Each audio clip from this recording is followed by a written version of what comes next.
Good evening, all the joinees. This is Prajakta. I would like to warmly welcome you all on behalf of NGEN Research. Meanwhile others join, what we will really do is introduce our topic for today. Our webinar-related discussion will predominantly revolve around building model portfolios and basically screening funds for building model portfolios. So we will choose some specific categories, and then once we have chosen them from the fund section, once that is through, we will apply some filter parameters on that so that we can screen mutual funds from those categories. Once we have applied some filter parameters and screened those mutual funds, then we will move over to understand how we can apply rolling returns analysis, specifically the rolling return ranges, right, to understand what is the expected, which of the funds really meet the expected return ranges that is as per the client's requirement. We will understand how we can use position overlap to ensure that we do not have a lot of funds with same or similar positions in the portfolio, similar positions with respect to its holdings. And then we will finally move over to risk versus return classification of these specific funds and try to eliminate some funds to finally arrive at those some 10 or 11 odd funds to finally build a portfolio out of it. Once we have built a portfolio, we will then understand how we can decide on the optimal weightage that should be to each of the components of the portfolio using a USP of our platform, which is the improve function, which is the optimization function, as we call. We will understand the various models that run through in the improve function, the ranking models and the value models. Once we decide on the optimal allocation, we will then understand how we can really perform analysis of that portfolio in the portfolio section. That's specifically it for the webinar related discussion. And then of course we will throw the forum open for a Q&A session wherein you can get your questions answered from our team. So let us now begin. So for that, let's move over to the NGEN Markets platform. Because we were to screen the funds, we will directly move over to the fund section. That is our screener section. I am choosing some categories, some subcategories rather, from equity basket. Majorly it will be from the equity basket. What I'm actually doing is I'm excluding the sectoral ones. I am including, let's say, a flexi cap, a large cap, a mid cap. I'm also going ahead and including a small cap and a multi cap, for an example. Then I'll just go over to the hybrid category, and then I want to see, I would like to, add some funds, see if they really meet my filter parameters with respect to balanced advantage category. So BAF is something that I'm trying to include, and maybe I'll go ahead and include a multi-asset as well. So once this is through, I will now like to build a model portfolio screening the top funds from these categories. So that's of course subjective. I have, for an example, considered these categories, but you can definitely choose whichever categories, and then of course go ahead with the screening of mutual funds. So once I'm done with the choosing of categories, I click on close, and then all of the funds that belong to these categories throw up in front of the screener. Now I would like to further narrow down the results. Right, for that I will apply some filter parameters. So for applying filter parameters, we definitely have something called as a apply filters option right here. But before that, what is really relevant? What are the parameters that are really relevant for me with respect to a subjective decision? Of course, this is a subjective decision, but for an example, I'm going to restrict myself to something called as a Sharpe ratio, value at risk model. Value at risk model tells us what is the actual value which is at risk with a probability of a 95%, which is the industry standard. So for an example, how do you read this 95% historical value at risk? You read that as there's a 5% chance that your loss will be whatever is appearing on these in these columns. So for an example, this is to say that HDFC Balanced Advantage Fund has a 5% chance that its loss will be negative 22.89%. Of course, all of this is from inception. So that is how you read historical value at risk as a parameter. Now for that, what you can do is you can see a lot of options right here. So for an example, if I just click on all columns, I can see multiple columns appearing right here. So if I have to pick and choose which are the columns that I want to show in these specific scenario, then I can do something called as a picking and choosing which columns I want. So I've saved a view. what I've done is model 1.1. This is the view that I want. So this includes only the cash percentage, the AUM, the NAV of it, the Sharpe ratio, value at risk, and so on. All of these are the parameters that I'm going to choose it from. So once this is done, I will then go ahead and apply filters. So for an example, I want to have only those funds which have at least a 1000 CR as a AUM. So I apply 1000 as a filter for AUM. I then go ahead and apply a minimum age criteria, which will ensure that I do not include very young funds in my criteria in my selection. So then I'll just put in, for an example, 4 as a minimum age. Once this is done, what I'll do is I'll specify a minimum return that was generated by during a specific period. So here, for an example, I'm building an aggressive portfolio. It's for a client who is rather risk seeking than risk averse. So what I am really taking is, let's say for an example, for the last 3 years, I want only those funds who have generated a return of at least 17%. So I'll just choose the year and then put in the percent of return that I'm expecting at least for my funds to generate. So I put in 17 here. Once this is through, then I will just go ahead and put in the, I'll specify the minimum 95% historical value at risk parameter. So this tells me that my value at risk for a aggressive portfolio that I'm trying to build is, let's say, a appetite of -30. So that means I am okay with this model portfolio that is I'm trying to generate. If it goes and erodes my capital to an extent of -30, that is it. So I want only those who up to an extent of -30 is my appetite to bear a loss, right? So that's the reason I'm putting this as a -30. This is the value at risk parameter. If I just put it as -30 and then click on apply, this will shorten all of my funds that I had in this list to these many funds. Now, I will just go ahead and explain this minimum Sharpe ratio as a parameter. Minimum Sharpe ratio as a parameter is a risk adjusted returns parameter that is generally used to shortlist funds. So this tells you what is the return that is generated by the funds given a unit of risk. So that is the risk generated per unit of return. The return generated, sorry, per unit of risk that is taken. So for an example, I will because of course I'm building a model portfolio which is on a aggressive side, I will just consider it as a, let's say for an example, 0.60. Once this is done, I just click on apply, and I can see these many funds really appear in my screener. And now here is where I will take them to the compare section and then perform further analytics on that. For that, of course, I have an option to add them one by one to the compare section, but just in order to make it a little more efficient, we have given in an option to add top 50 to compare. So up to 50, if there are the funds in the fund section, automatically they will be added in the compare section within a click. So we can see there were 17 funds in the selection that we had just made.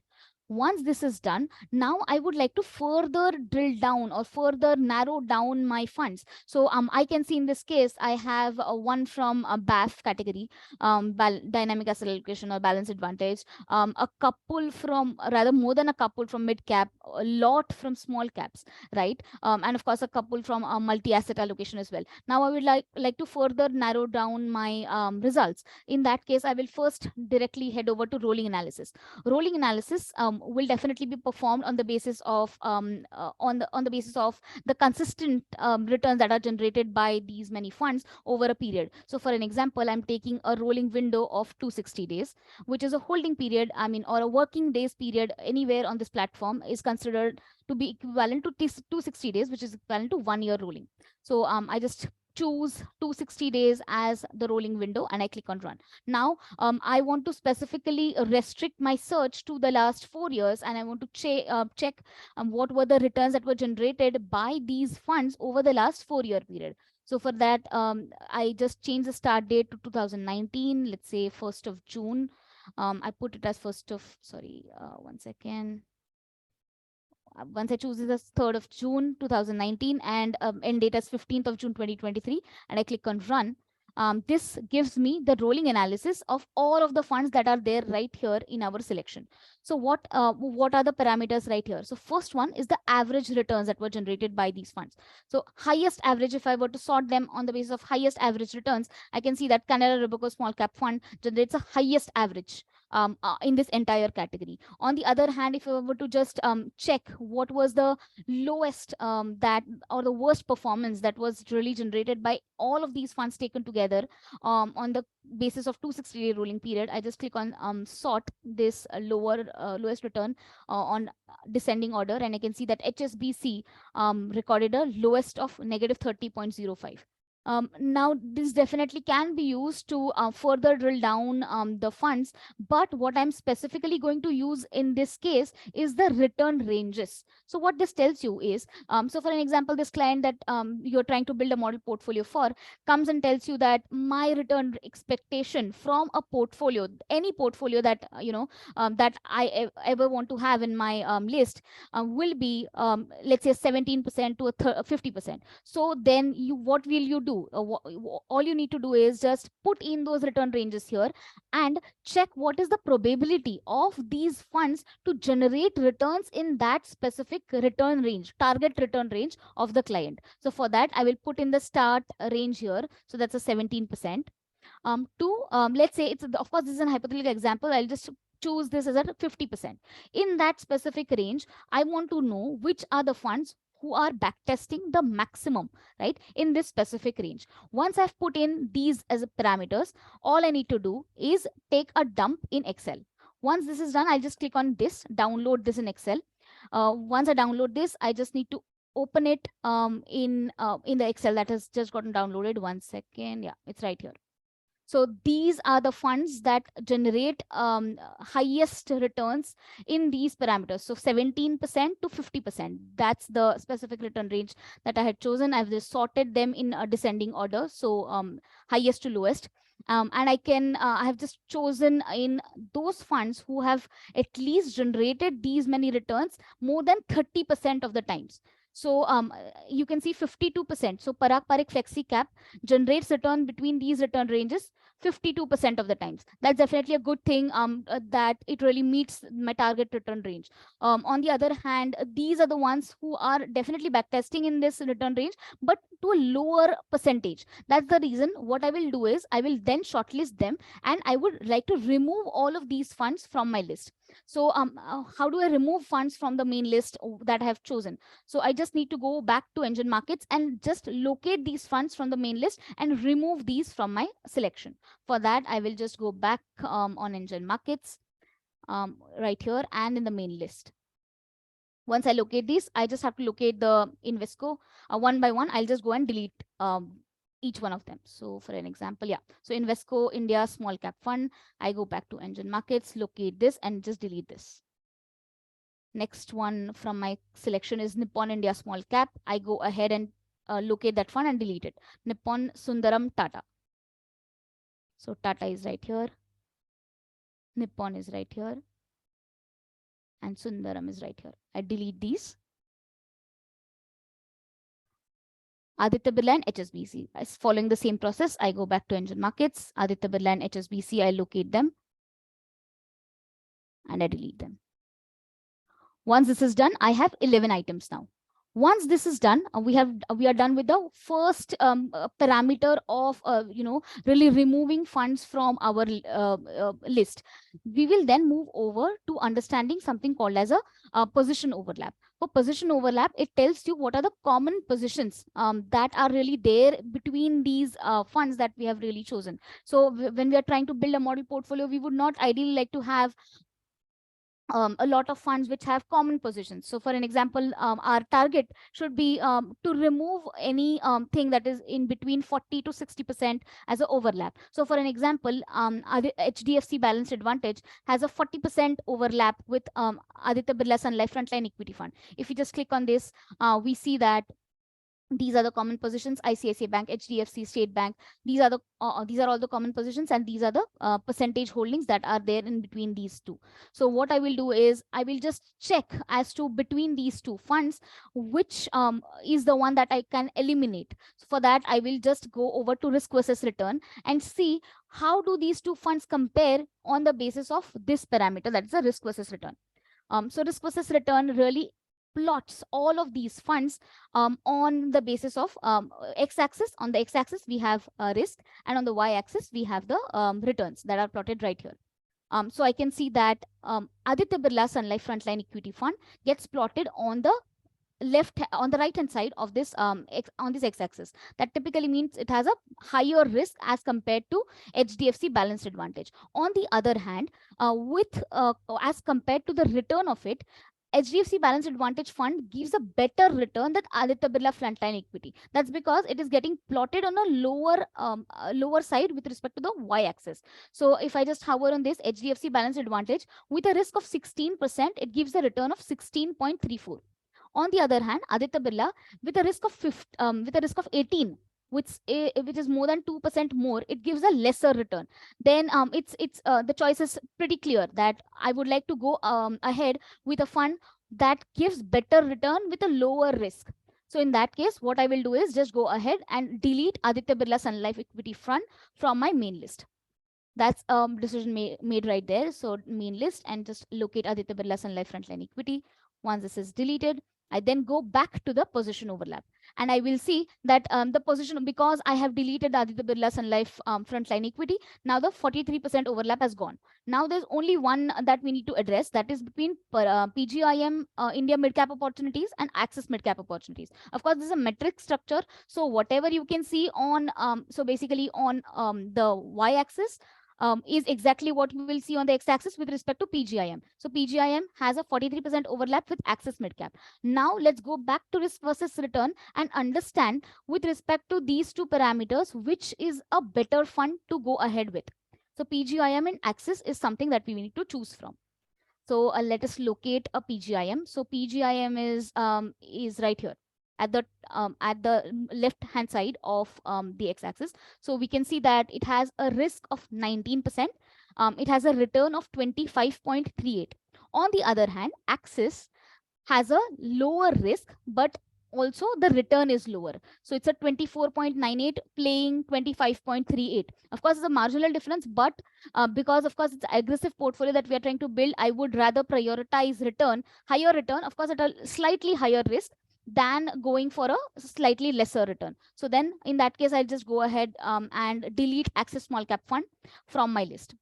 Once I've deleted these, now I can see, I just go back to position overlap, and I can see that we have practically eliminated all the overlaps which are above 40%. So we only have them up to 40%. As you can see, there's a heat map. So light green and dark greens is what all we have among these categories. If we were just to go to main list and check which are these categories from, so we have one from Flexicap, a couple from more than couple from mid caps, we have four to five funds from small caps.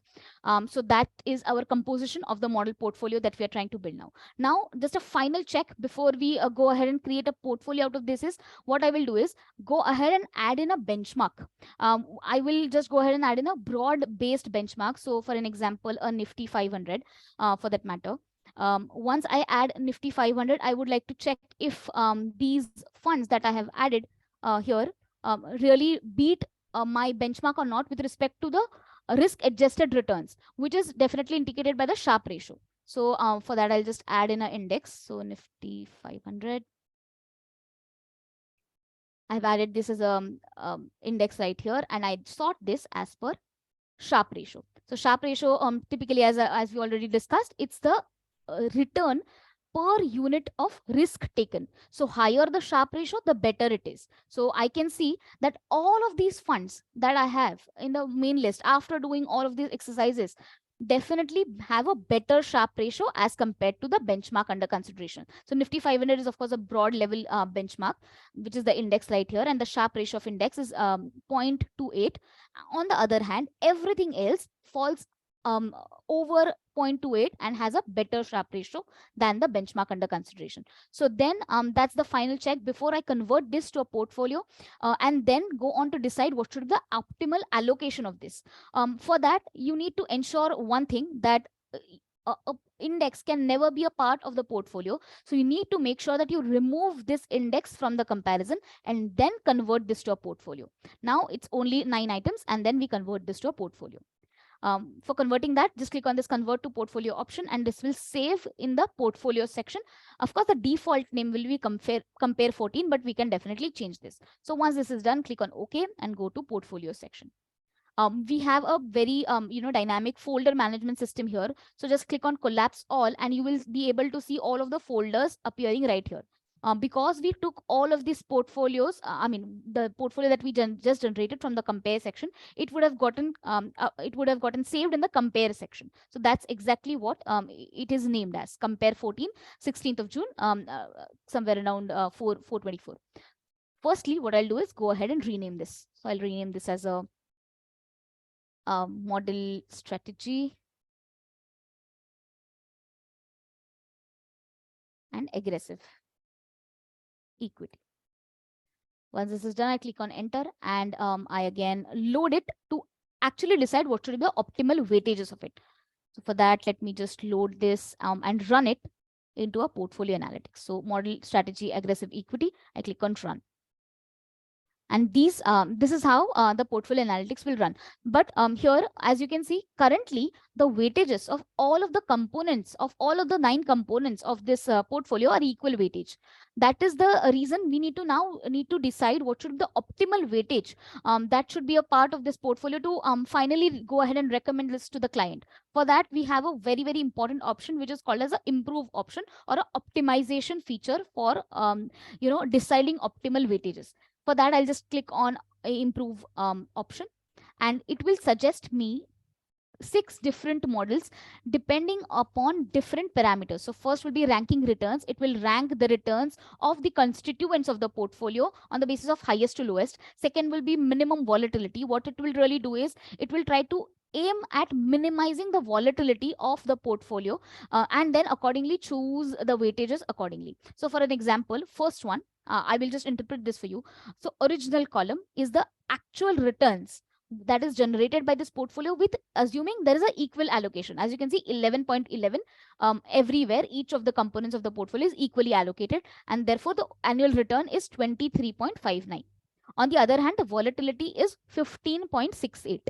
And the Sharpe ratio is 1.06. Mind you, this is the actual, that's the original one. Now we are aiming to optimize this. So for that, again, repeating, this is the risk seeking client that I'm building a model portfolio for. That's the reason I will directly go ahead and choose the ranking returns. So what ranking returns model will do is it will allocate as a percentage of the portfolio to that fund which has generated highest returns in the period that we are backtesting from. So we are currently running this analytics from 2019. So from 2019, among these funds, Edelweiss Small Cap is the fund that has generated the highest return. That's the reason you can see a highest allocation is being made to an extent of 35.35 to Edelweiss Small Cap Fund. On the other hand, the lowest allocation is made here to this one, HDFC Balanced Advantage, which really makes sense because this is from the hybrid category that we had chosen. It has a split between debt as well as equity, and this makes sense that the returns that it would have generated would be lower than all the equity category funds that we have already chosen. So now I will like to go ahead with this allocation. I need not go ahead and actually input one by one. What I can do is save these optimal allocations, because this is the one that I would like to go ahead with. When I click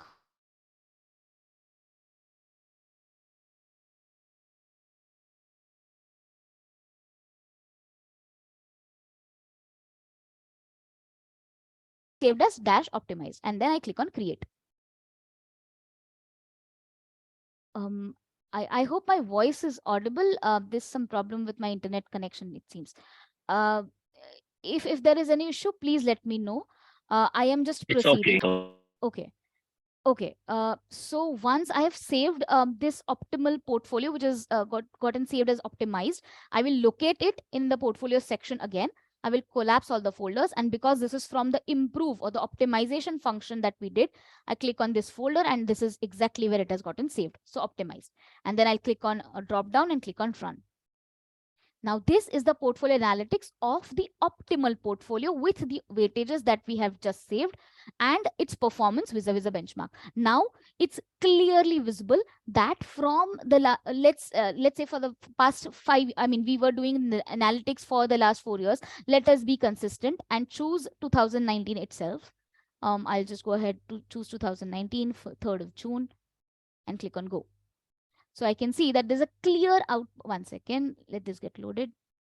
Yeah, so I can see there's a clear outperformance vis-a-vis a benchmark that is generated by this portfolio, of course, given these optimal allocations. So I can see that the cumulative or the absolute return of the portfolio vis-a-vis a benchmark is 137%.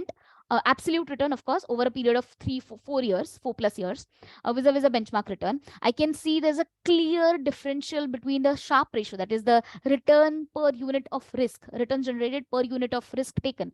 It's definitely higher in case of the portfolio that we have currently generated. Vis-a-vis the benchmark is 0.35. On the other hand, the volatility definitely lower, but the extent is definitely smaller. That's the reason, I mean, we have definitely prioritize higher returns than the volatility model. That's the reason definitely the volatility is lower than the benchmark, but definitely the difference is not much. It's 3%, but still lower. That's definitely a good thing that the portfolio has managed to generate.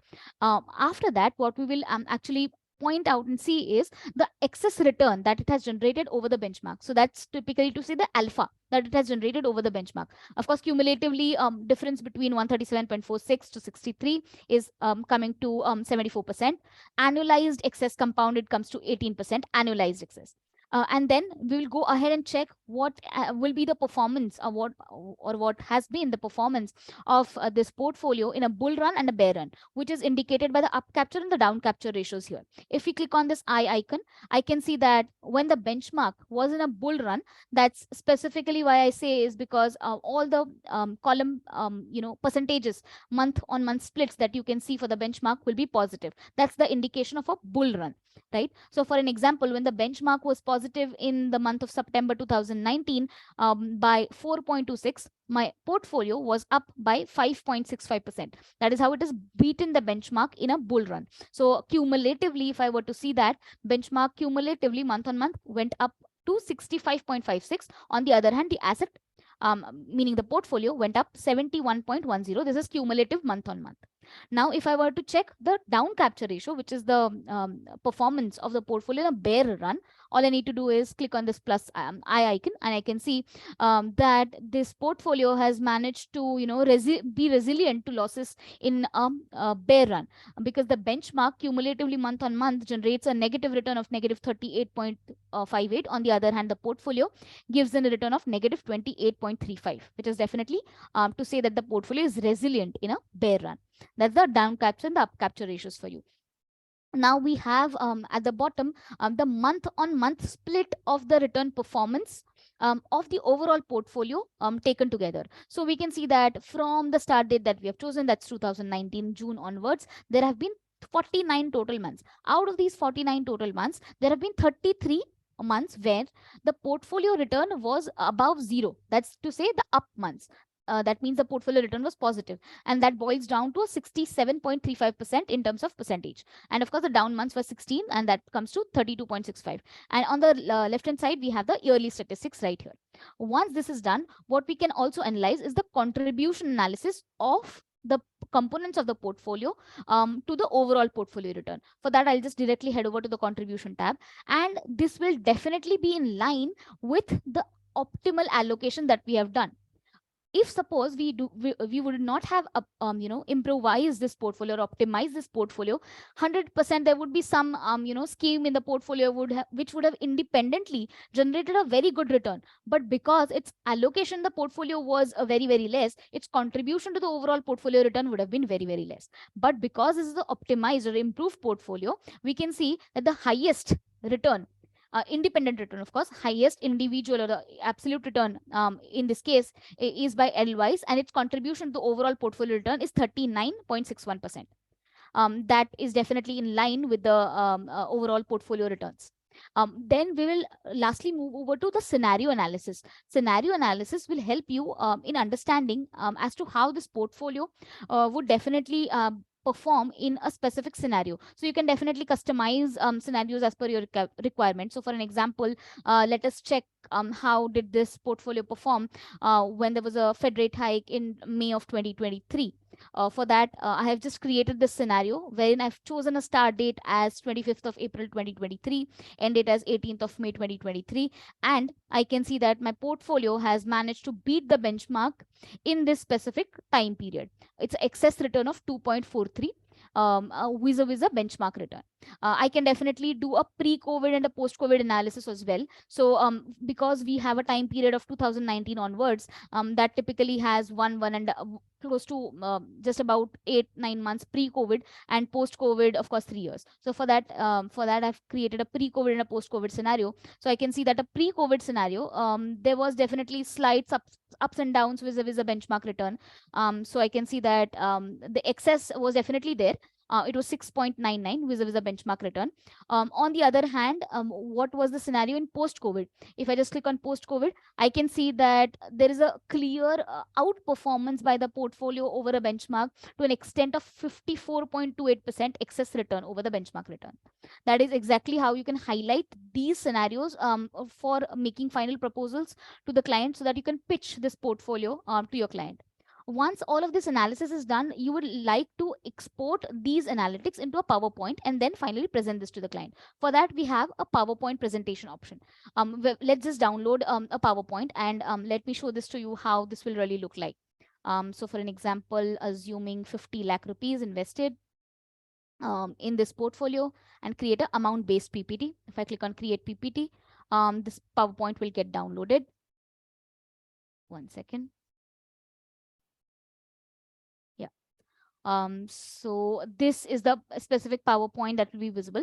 And now we definitely have included all the key parameters. So we definitely have the top exposures, right? So because this is with respect to amount, all of this is come into amount.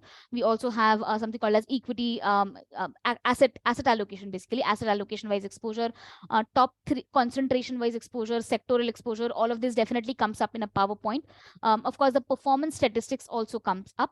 Rolling analysis, drawdowns analysis definitely comes up, but we have given this PowerPoint option to customize the presentations for the client. So I'll just show you how you can customize this for the client. So for an example, as we were just seeing the pre-COVID and the post-COVID scenario. So what you can effectively do is just take a section specific screenshot of these and then include that as a slide in the PowerPoint. For that, just come to, let's say, for example, I want to highlight a pre-COVID and a post-COVID scenario. I just go on post-COVID scenario. I click on section specific screenshot, which is available right at the top here, just beside the beta section. I just click on a screenshot and a nice JPEG image or will get downloaded of this section. One second. Yeah. So this is exactly how it will look like. Once this is there, I will just copy this and include that as a part of my PowerPoint, so that I can make a customized pitch for the client. I just need to go here, insert a slide.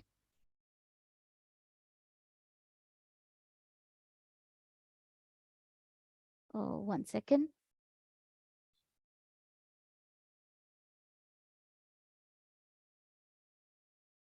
Okay, once a new slide is inserted, I'll just make sure that this is right at the bottom, even below the drawdowns analysis. Once this is there, I just go to this section specific thing that I have.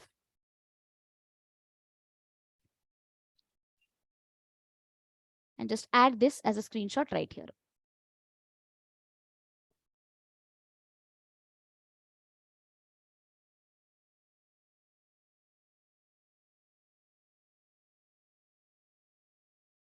This is the post-COVID scenario. That is something that I would like to highlight.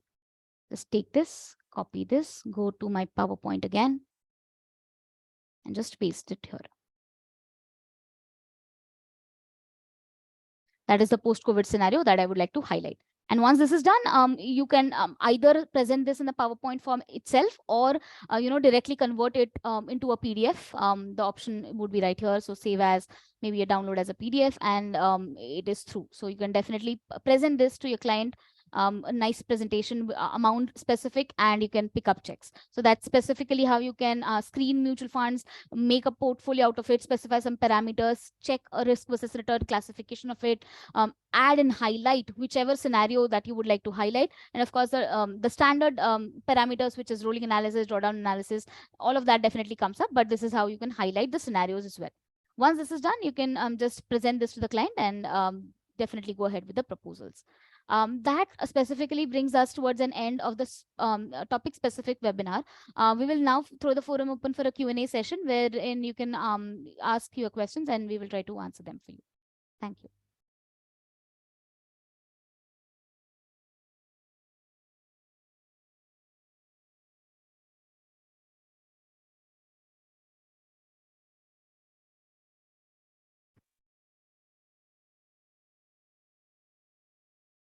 Sanjita, can you help me how to sort out, let's say, Flexicap fund itself instead of preparing model?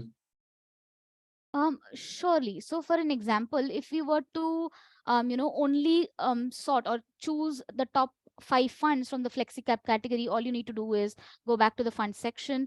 In this case, I chose all of these categories, right? So I'll just ensure that I choose only Flexicaps. And then go ahead with the parameters. So of course, the parameters that you would like to then put in for only Flexicap as a category would definitely be different. So for an example, clear all of this. And then when you're choosing to put in a Sharpe ratio parameter, you need to first check that what is the average Sharpe ratio of this entire Flexicap as a category. So I can see that the lowest Sharpe ratio is 0.06, rather negative 0.44, and the highest being 4.77.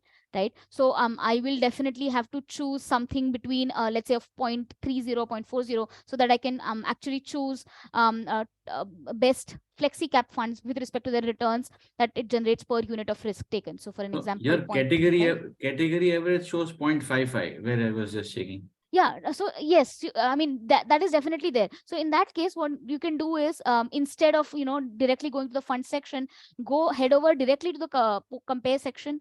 Let me just remove all of this and add in the entire Flexicap as a category. So Flexicap, all the 35 Flexicap funds will get shown here. The only problem is that here all the young funds, or the ones who have very less AUM or very less reporting history, all of that will also come. That's the only limitation of this, right? All of this will get added. One second. Yeah. So once this is added, what you can effectively do is directly go over here, add other items, and add a historical category average right here. So for a Flexicap, I will just choose in Flexicap as a category, and the category average is right here. Yeah, it's right here. So with respect to Sharpe ratio, and if we are analyzing for the last, let's say 5 years, so 2018 onwards, 1st of June, click on go. Yeah, and then I will just click on sort it as per Sharpe's. So my category average is where? Yeah, it's right here. So my category average for Sharpe ratio for the past 5 years under consideration is 0.35. So everything that lies above 0.35, so all of these funds typically are beating the category average with respect to Sharpe ratio as a parameter, and all of those which lie below this category average do not practically beat the category average with respect to Sharpe ratio as a parameter. Correct. Right.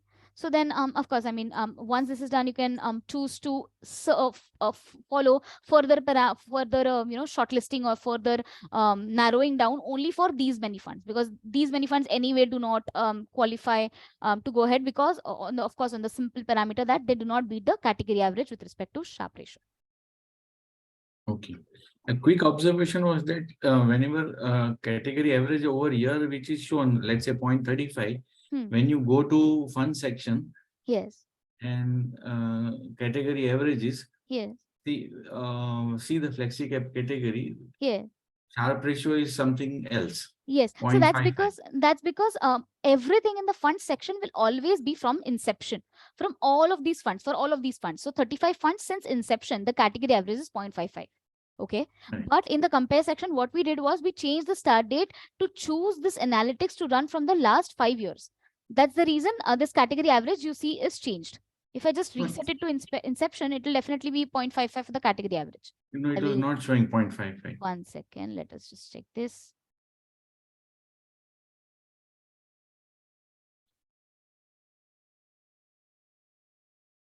Category average 0.42. Oh, okay. Let me just note this down. We can investigate this further as to why.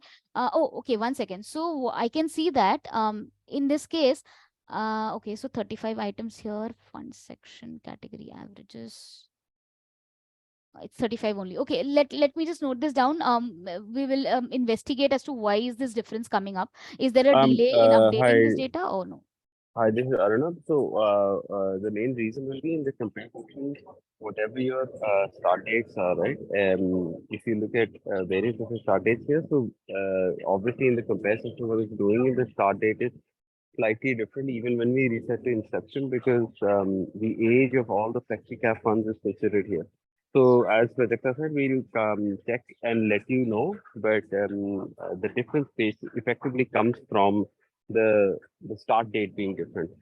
This is a issue that some people have also written to us about, but again, it's important to know that as you change time periods, the Sharpe ratios obviously will be different. So we will try to make sure that we make it clear here what the exact start date is, so that this sort of confusion doesn't happen. Correct.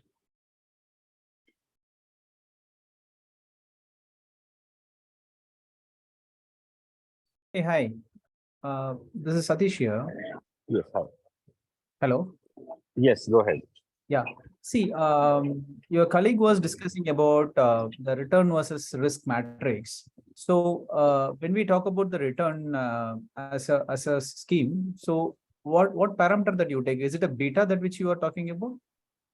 No, here this is basically showing you average, yeah, exactly. Average return versus standard deviation. Standard deviation. Oh, okay. So Yes. this is for the select the period that which has been selected, right? Absolutely. And the period here is configurable. Okay. Okay, thank you. One more thing, somebody just wrote on the chat, that's an excellent point. Actually, that is most likely the main reason between the Sharpe ratio difference is the recategorization of funds.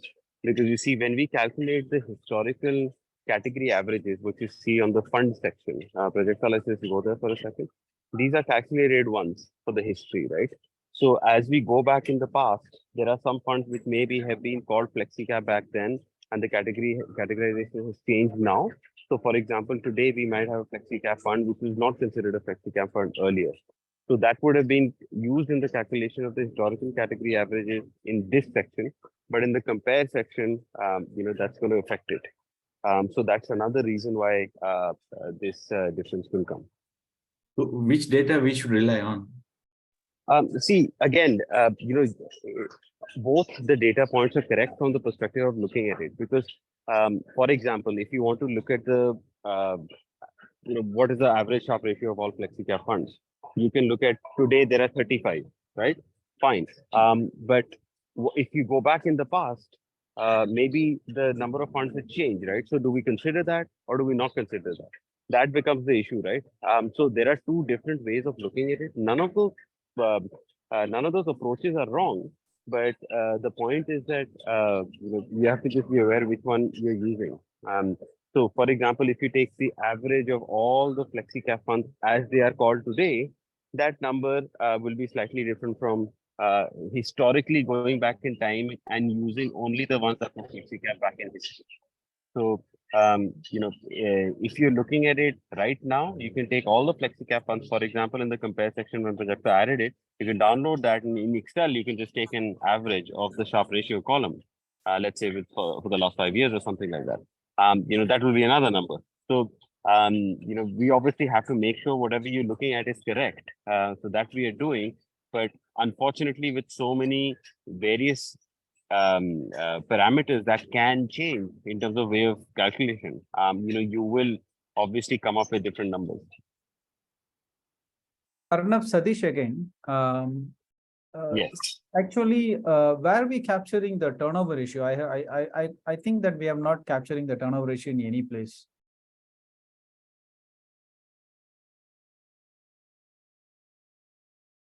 Hello. Yeah, hi. Yeah, I think there's some problem with the internet connection there. Okay, so you Sorry. was Yeah. Go ahead. Go ahead, Prajit. okay. So the turnover ratio with respect to the fund manager's performance, right? No, How not about fund manager's performance. What is yeah. the turnover ratio of a particular portfolio? See, today, if I take any scheme, even the fact sheet carries the turnover ratio. In fact, I have given this feedback once in one of the interaction, but I don't know whether that has been captured here somewhere. I don't know. You can help me out. Sure. So the turnover ratio, we have checked with our data provider to give us this information. Currently, it is not available on our systems. So we have taken this into account and we've been talking to the data provider. As soon as it is available, then of course we will be showing it for portfolios as well. Okay. But you are saying that currently it is not available from the AMC side? Currently, it's not available from our data provider. I know that the AMCs do provide this data on the fact sheet. So we're following up with the data provider. As soon as that is available, it will be included in the platform.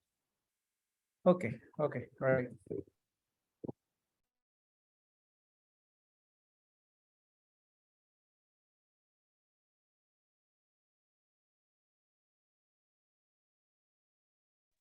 There's a question on the chat about FOF. So yes, FOF is a category. You can select it from the fund section.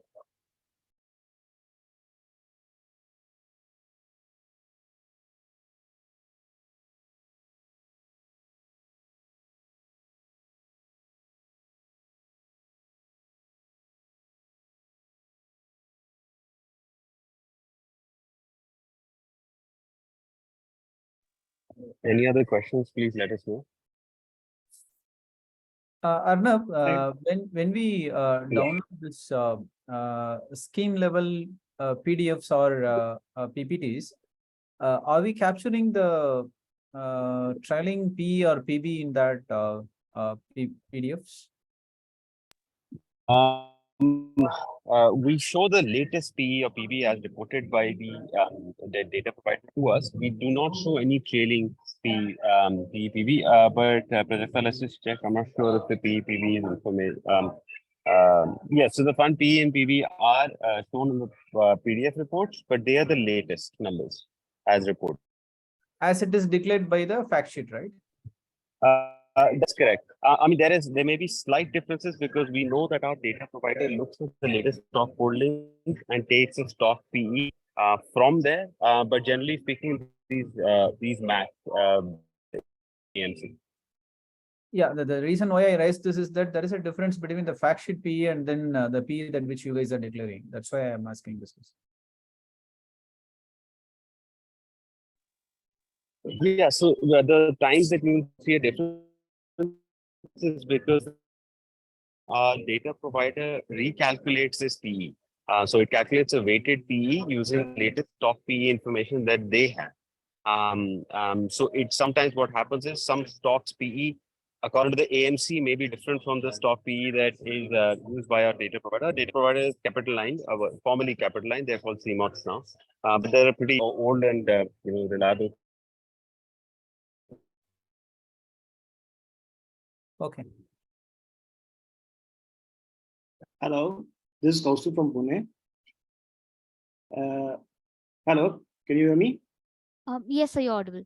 Yeah. So I wanted to know, so whatever we saw right now, or rather what we work on is basically past data statistics. So from point of view of selecting funds, would there be any parameters which could be futuristic? We can consider them as futuristic.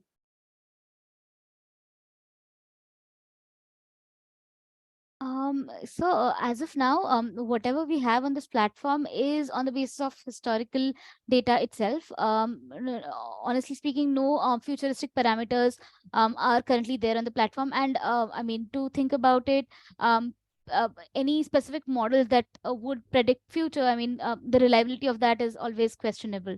So currently, as of now, at least, we do not have anything that predicts the future on anywhere on this platform. Everything is on the basis of historical backtesting of it. Another question. With respect to the funds which are particularly hybrid category. So we had suggested in last session to Aruna that if there could be, if we can have a report wherein we can see the transition of funds from different assets, from maybe equity to debt or debt to equity, or even the particular sectors. I suppose that data is not yet there. So is there any working going on that? Yes, that's right. I mean, we currently do not capture the transition, but I'll just note this down. I'll have to check this with Arunabh sir. I think he's facing some issues with his net connectivity. Let me note this down. I think this is, may I know your name, please? I will just note this down, and then I will just definitely get back. Sure. I will note this. I have noted down your query. I will just speak to Arunabh sir once, and then get back to you on this. Okay.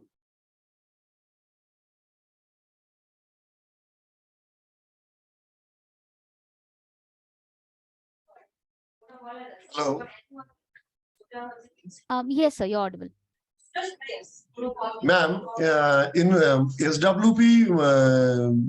SWP, there is no provision for a quarterly SWP presentation. The monthly withdrawal is available, but not provision for quarterly withdrawal. Oh, yes. If I want to present some quarterly withdrawal presentation, then it is. Yes. Currently, similar to what we have for SIP, so monthly install. We have similar monthly withdrawals only for SWP.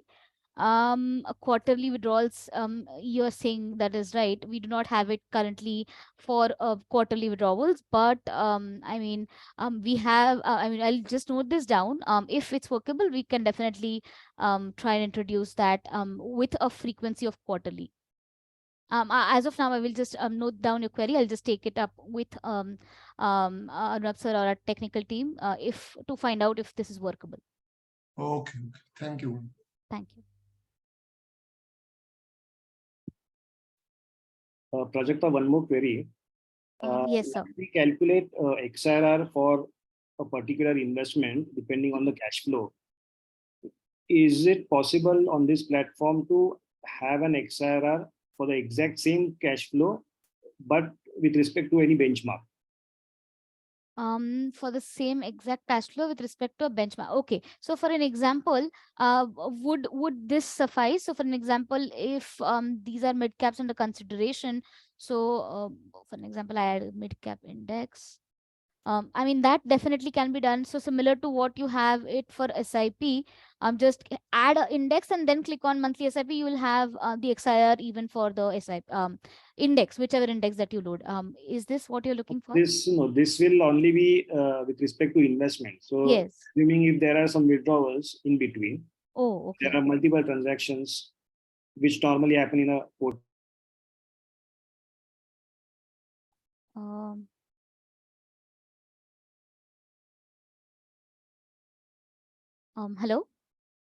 Hello.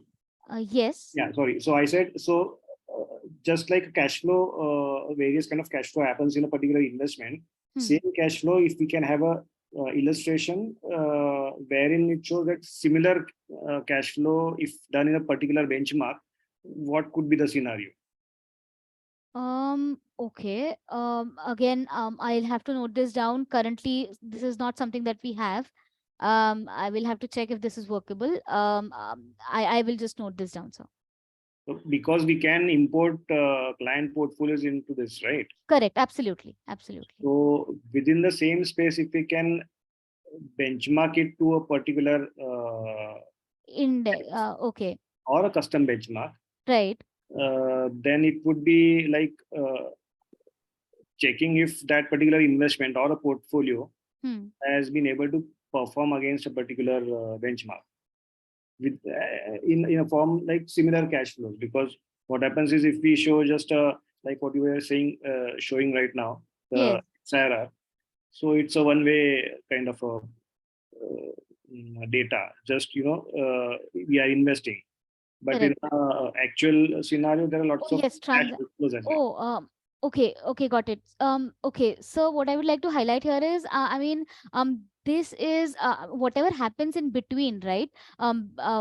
Is not really captured on the platform. So it could be additional buying or selling, right? All of that is not captured. The latest holdings as on a specific date that you onboard a portfolio. It could be a ECAS. The portfolio could be onboarded through ECAS or even uploaded through iSense, but it will be always latest holdings. And then it's back testing. So ultimately buy sell after all of that buy sell if the ultimate units are, let's say, 1,000 units of a specific mutual fund, 500 units of something else, what will be, what is the decision making, or what are the performance back testing of those specific units held over a period of time vis-a-vis a benchmark. So transaction capturing is something that does not happen on the platform. So it's the final balance that is considered basically. Yes, exactly my point. So for an example, in the client section manual data, for an example, after all of the buy sell that has happened, 1 second. So the ultimate final balance is, let's say, 1,000 units of a specific fund. So it is exactly what it will capture to perform the portfolio analytics. For an example, this one, after everything, the final balance is, let's say, 2,000 units. And for an example, there's one more. Is as good as yes. taking the last purchase basically. Yeah. Or a combination. Yes, exactly, or a combination. Could be weighted average. So similarly it works for stocks as well. So this is to say, even with irrespective of the fact if it's an SIP or a lump sum investment, doesn't really matter how the units or shares have accumulated in the portfolio. That is not really considered here. Ultimately what really matters is the ultimate holding in the portfolio, and then on the basis of that the portfolio is back tested. Okay, but then can we have such kind of a utility over here? Because as it is, the whole transaction data is already there on the platform, and the index data is already there. So can we have a utility wherein we can compare the actual performance, portfolio performance with any kind of benchmark? So unfortunately, transaction data is not there on the platform. So if we are uploading ECAS, then obviously transaction data also gets uploaded, isn't it? No, sir. So for an example, if the ECAS that you upload, we capture only the latest holding. So for an example, let me show an example. 1 second. Yeah, so that means your system is capturing only yes, latest holding. Data. Yes. But what you are provided with is already the entire data. Yeah, the consolidated ECAS. Yeah, but correct. So this is what I was saying. So the final units is what we capture, but yes, transactions, buy sell, that is not captured. But what I can do is I can note this down. I think Arunabh sir is facing some issues with the internet. Decided, if it is possible for you to have that relative, because the data is already been provided to the system, only that current values, however, ignoring the transaction data basically. Yes, I'll have to check this with Arunabh sir. Fine.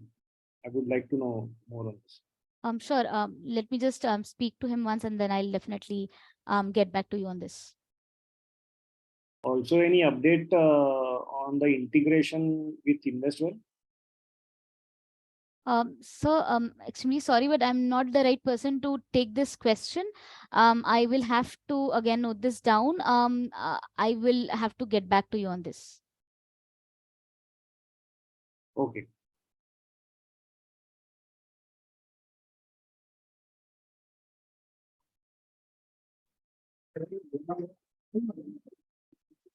Projector? Yes, please go ahead. Myself, Sanjay Parimal. I just joined today itself. Okay. I was just saying your the portfolio which you selected as in a model portfolio. Okay. My question to you is that the benchmark which you have taken. Yes. Since all the funds belong to different category. Correct. And have their different benchmark. is this that benchmark which you have selected and weightage which we have assigned to that each category? Is that benchmark is readjusted to that? No, so basically there's an option wherein you can customize the benchmark, but the auto benchmarking that happens with to this portfolio will always be from the combinations that's there. So for an example, if you just have a look at the asset allocation, it's very, very close to 100% to equity, right? So that's the reason the auto benchmarking has happened to a reference index 1, which is 100% Nifty TRI. That's the default auto benchmark it chose when I clicked on run analytics. However, depending upon the weightages, so for an example, EMC wise funds level. So let's say you would like to build a benchmark which is exact replica of the subcategories of the funds that are under consideration. For example, 60% into small cap, 23 or close to 25% into mid cap, and something like that. You can definitely build a custom benchmark from among the available benchmarks. So for an example, I click on custom benchmark, click on manager custom indices. I go ahead and add a mid cap index. Oh, 1 second. So a small cap, add index, give it an allocation of, let's say, 60%. Go ahead and add in a mid cap one. Give it a weightage of, let's say, 20%. And balance, because we, I think, had some large and mid as well as some BAF, maybe we can add in a Nifty 500 or a multi-cap one to allocate the balance 20%, or, keep it. Nifty 50 is fine. Yeah, Nifty 50 is good. So 20% to this. And this is how you can build your own custom benchmarks. I will name this as, let's say, an example. And save this. Of course, it will take up to 30 seconds. But once this is saved, you can definitely benchmark the portfolio performance against this benchmark. Yeah. The saved, customized saved benchmarks will be appearing here in the first tab in the benchmarks column. Here is exactly where you will search example model 1. When I click on this, it will benchmark. As you can see, this name has changed. Example model 1. And then now the benchmark is the one that we have chosen with the appropriate weightages. We can customize it as per that category. Absolutely. So that is a more relevant way of analyzing it. True, definitely. That can be done. Fine. Thank you so much. Thank you.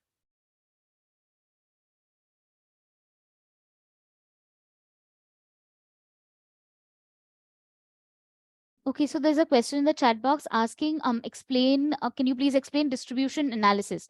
So in the distribution analysis tab, what we really do is with respect to different return periods. So for an example, from the start date that we have chosen, I want to, let's say, analyze a monthly frequency, distribution of returns. I click on 1 month and click on run. And this says that from 2018 onwards, there have been 67 observations. So what do we mean by observations? Is the frequency that is taken under consideration, return frequency. Because we have chosen this as months, so that means there are 67 months from 2018 January till June of 2023. Out of those 67 months, there were 26 such months. How do I come to 26? I just hover on the highest bar graph and I can see the frequency is 26. Frequency meaning a number of months that were with the highest, return ranges. So I can see that there were 26 such months when the single month return that was generated by this portfolio ranged between a negative 3.33 to positive 1.04. That's the modal frequency because it has backtested maximum number of months. On the other hand, if I go and check the extreme best case scenario, right? What were the return that were generated by the portfolio in a single month? That was the best. For that, I just have to go to the extreme right hand side. And this is the bar graph that I would be concentrating on. So that means there were 3 such months, as the frequency is 3. There were 3 such months when the single month return that were generated by this portfolio ranged between positive 9.79 to positive 14.16. That's the best case scenario. And of course, the worst case is on the extreme left hand side. That is to say there was 1 such month when the single month return by this portfolio ranged between negative 29.5 to negative 25.21. That's the distribution analysis. Okay, so there's a question as to, can you please explain the portfolio optimization based on value model also? Sure. Let me go to the one that I had. 1 second. This one was not optimized, so I will click on this. This is again the equal weighted portfolio, and then this is what I would like to optimize. So the major difference between the ranking models and the value models is that the ranking models follow a concentrated approach, and value models follow a little bit of a balanced approach. So for an example, why do I say that is because ranking models will disregard the fact as to what was the difference between the one that was highest ranked and the one that was second best ranked. So for an example, hypothetical example again, let me know if this gets more technical, but in that case we can connect separately for a one-to-one session, but let me just go ahead and explain this. So for an example, hypothetically assuming Edelweiss small cap fund has had returns of, let's say, a 20% independently. Okay, 20% are the returns which are the maximum among the components of the portfolio. Edelweiss has 20% returns. On the other hand, the second weighted portfolio, which is fund, which is PGI India Mid Cap, let's say this has a return of 19.50. Okay, the differential between the ranked 1 and a ranked 2 returns is only 0.5, right? So but still ranking model will disregard the fact, and irrespective of the difference between these two, so it is only 0.50% difference between the best ranked fund and the second best ranked fund, still it will give maximum weightage to the one that is ranked number 1. That's 35% directly to Edelweiss small cap. On the other hand, value models, what it will do is, if you see here in the value returns model, still Edelweiss small cap is the one that has the highest weightage. It's 12.82, but it has given a good amount of weightage to even the PGIM India Mid Cap Opportunities Fund. That means to say, it will actually consider the underlying values of the returns that were generated by these funds to give these weightages. That's the reason we call value models as a as a balanced approach, and ranking models as a concentrated approach. And this is a balanced approach. But because I was considering a aggressive portfolio that I was trying to build in the webinar, the topic specific webinar, it was a risk seeking and aggressive portfolio that I was trying to build. That's the reason I went ahead with the rank returns model, which will be a concentrated approach. And that's the reason I went ahead with it. But of course, this is a subjective call. If you would like to allocate really on the basis of the underlying values, the return values, maybe it is much wiser to go ahead with the ranked value models and then choose these as the optimal weightages.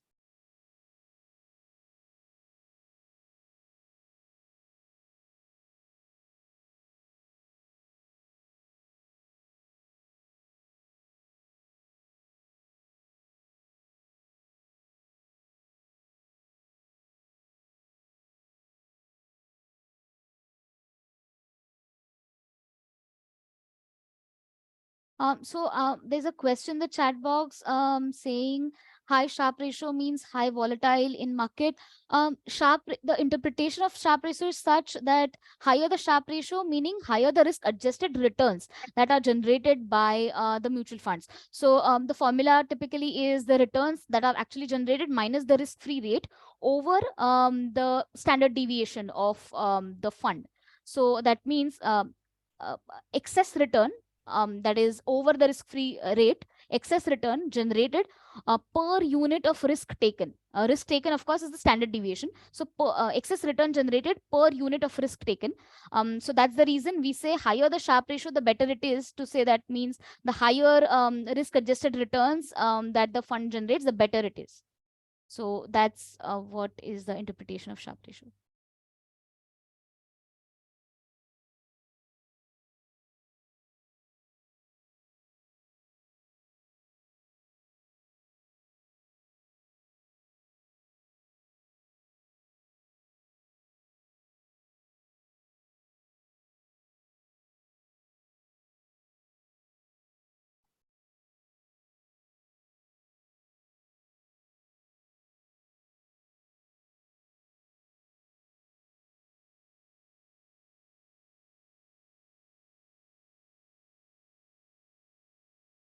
If there are any questions, please go ahead, or else we can then go ahead and close the session.